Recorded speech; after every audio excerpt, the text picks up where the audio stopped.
Good morning. Tough day yesterday for all of us, as parents and obviously as educators. Anytime something like the terrible event that happened yesterday in Perry takes place, makes us all reflect and think about not only our own situations, but just as a state and as a country, and just things we need to be considering, as we move forward. You know, Mental illness is a real thing, and it's something that we're struggling dealing with as a society, and then obviously as a school district or as school districts. It's something we're dealing with on a regular basis with students and mental health, and trying to provide the supports that they need. But um, when somebody has a ill intent or bad intent, it's very difficult for school districts, and we saw that yesterday. Been asked a lot of questions about safety here in our district, and the last time I did a video like this was March of last year. Actually, unfortunately, not that long ago, we had the shooting incident in Nashville, and we, again, try to explain some of the measures that we have in place. Basically, our staff's trained every year, and we review our plan on how we would respond to an incident similar to yesterday's event, and it's always a response. I mean, we have measures in place to keep the school as secure as possible. But like the incident that took place yesterday, where a student arrives prior to everybody else, kind of waiting for students and school personnel to arrive. It's very difficult to deal with a situation like that. Our building's unlocked in the morning. We have kids that have morning practices. And we are a public school. We want kids to be able to have access, and families to be able to have access. So you just got to find the right balance of that. But we do have secure entrances, which you're all aware of. When we do our new building, we're actually going to update those entrances and make them even more secure. So everybody, when they come into the building once the school day starts, will have to enter through the office. We have cameras throughout our building. We are looking at increasing the number of cameras, so we have more coverage, but we've got pretty good coverage.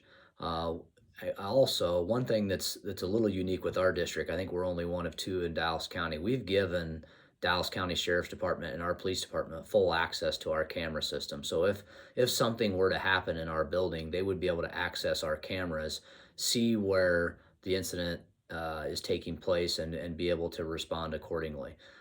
Dallas County Sheriff's Department, state troopers, and kind of all of our area law enforcement is, with under the leadership of Mike Brown and our local department, have been in our buildings, have walked our buildings, have an idea of where everything's at.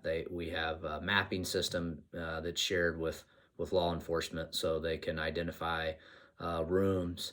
Um, they have as much access as they can get, really as any of us have on our district team, to be able to get where they need to get to help keep kids safe. Um, it's a terrible situation, and it's one that when something like that happens, we're responding. So our staff's trained annually, as I mentioned.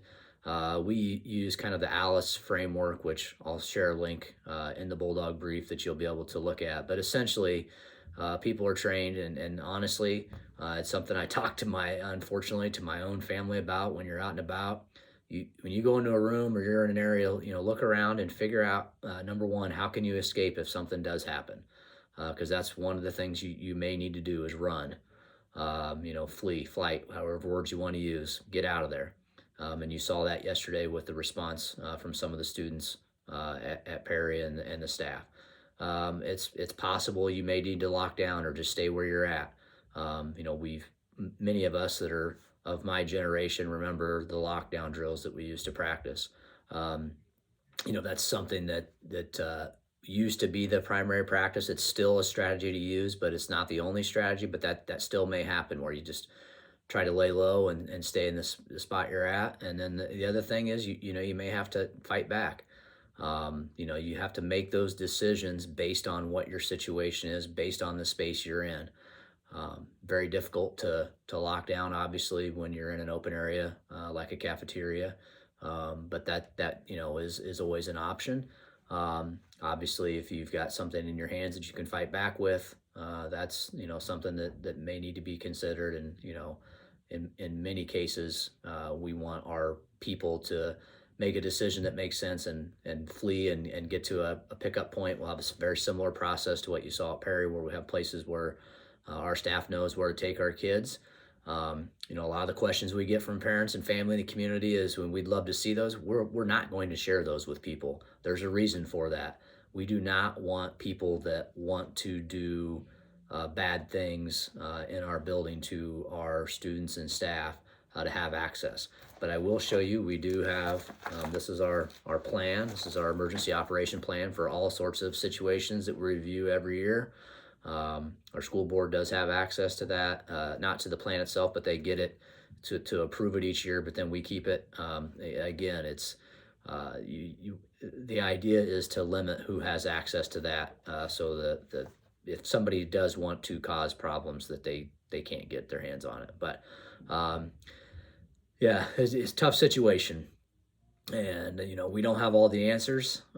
One suggestion, people have asked, like, what can we do? We've been, people want to provide funding and all that type of thing to help make the school more secure. We have the resources we need to make the school as secure as it can be. Part of it is the setup. That's what will hopefully improve with some of the additions that we're doing. The biggest thing I would tell you is work with your kids, and I know we all are, on just being nice. Treat others with respect.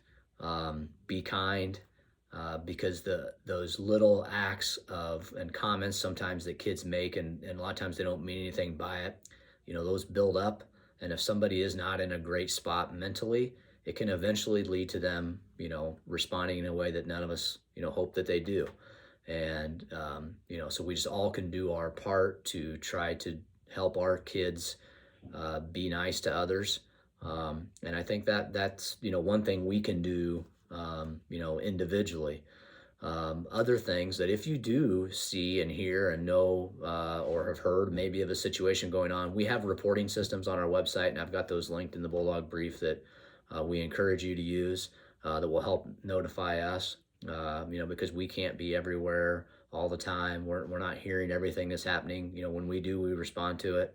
And for people that have been involved in that, I think they would confirm or affirm that we do those things. I mean, it's just, I think we can all, as people, do a better job of the golden rule: do unto others if you want done to you.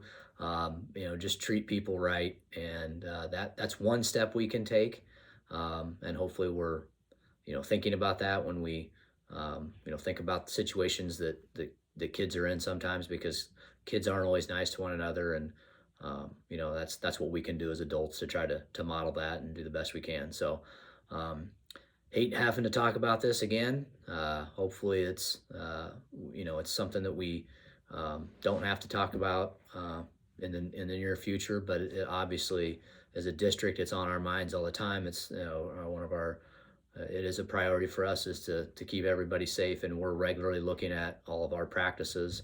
And I assure you we're doing, what we can to make sure that our staff has the tools they need to try to help if this situation ever arises. So again, hopefully we don't have to have this conversation anytime soon, but I've also included another video, a shorter video from the March that you can review. I know this is a long one, but just, received a lot of calls when it's 30 miles down the road. People can definitely, it feels different than when it's in a different location. So praying for everybody in Perry, and thanks for everybody reaching out, and go Dogs.